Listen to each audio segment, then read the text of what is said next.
మా కాలనీలో గణేష్ దగ్గర భోజనాలు ఇంకా అందరం వెళ్ళిపోయాము. చక్కగా రెడీ చేసి ఎంత బాగా వెళ్ళామో చూడండి. ఇంక మేము వెళ్ళేసరికి క్యూ లైన్ అయితే చాలా పొడుగుందండి. ఇంక ఎప్పుడు వెళ్ళి తింటామా అనుకున్నాము. ఇంకా అలా అలా కబుర్లు చెప్పుకుంటూ వెళ్ళేసరికి భోజనాల దగ్గరికి వెళ్ళిపోయాము. ప్లేట్ తీసుకొని ఫుల్గా భోజనాలు అయితే పెట్టించుకొని ఒకే దగ్గర కూర్చొని అందరం సరదాగా కబుర్లు చెప్పుకుంటూ తిన్నామన్నమాట. మేము కబుర్లు చెప్పుకుంటే ఇప్పుడు ఏం మాట్లాడుకున్నాం అనుకుంటారేమో. డైలీ భోజనాలు ఉంటే భలే ఉంటుంది కదా, హ్యాపీగా వండే బాధ ఉండదు, గిన్నెలు దోమే బాధ ఉండదు అని మాట్లాడుకుంటా తింటున్నాం అనమాట. ఎప్పుడైనా చూడండి తెలంగాణలో ఫంక్షన్ అన్నా, పెళ్ళి అవనివ్వండి, ఇక్కడ ఏదైనా పూజలు అవనివ్వండి, ఏదైనా సరే బగారా మెయిన్.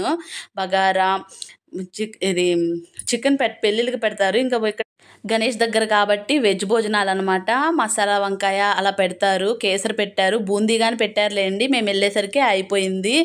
ఇంక గణేష్ దగ్గర మొక్కుకొని మాకు ఒక పూట భోజనం పెట్టినందుకు హ్యాపీగా మొక్కుకున్నాము. మొక్కుకొని బొట్టు పెట్టుకొని ఇంక తిరుక్కొని అయితే ఇంటికి వచ్చేసామండి. మన వీడియోస్ నచ్చినట్లయితే సబ్స్క్రైబ్